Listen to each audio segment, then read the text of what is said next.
So what we're going to be talking about in this video is automated unit testing. So you'll find an example in Module 7, PROG, which is available from the modules page. And you'll see it down here under section 7.4. So go ahead, take a look there. If you want to follow along with the ride along, you can use this mod 93 calc anvil price unit test.zip file.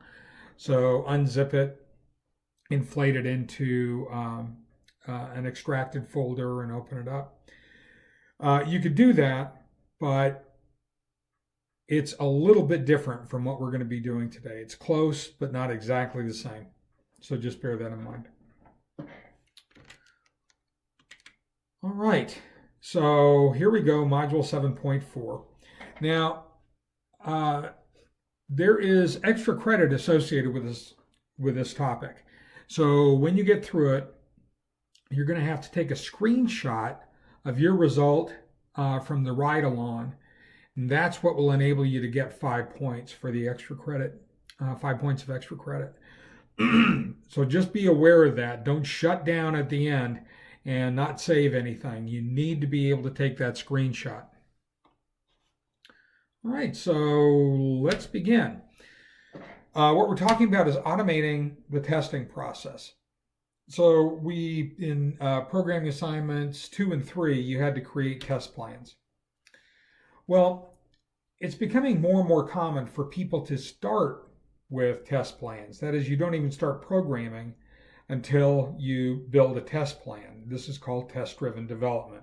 It's all the rage these days. It's what all the cool kids do. So when you do that, you can use testing throughout the development process. So while you're building your program, you're testing it as you go. After you're done building the program, you test it before it goes into production. And then after you make any changes to your program, even incidental changes that don't have anything to do with the routine that we're talking about, the routine that you're looking at, you're concerned about. Sometimes there are side effects that will cause your routine to break when somebody else in another part of the code base makes a change.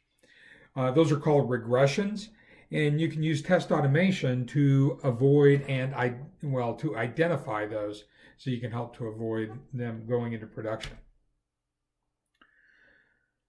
Typically, the process of using automation to test a program is called unit testing.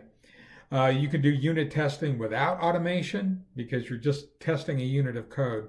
But generally, when people talk about unit testing, this is what they're talking about, using automation.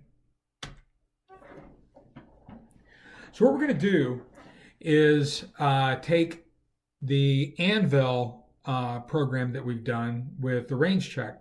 We're going to run find price per Anvil and make sure that it works as we expect.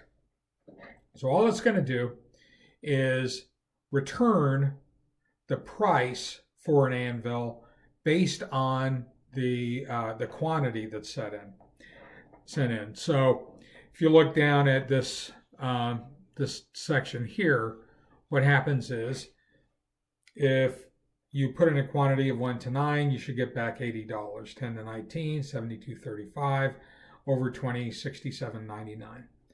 Now there are some, you could also say that anything less than 1 gets a 0, but we're not going to go to that level of detail here, just so that you could see how things get built.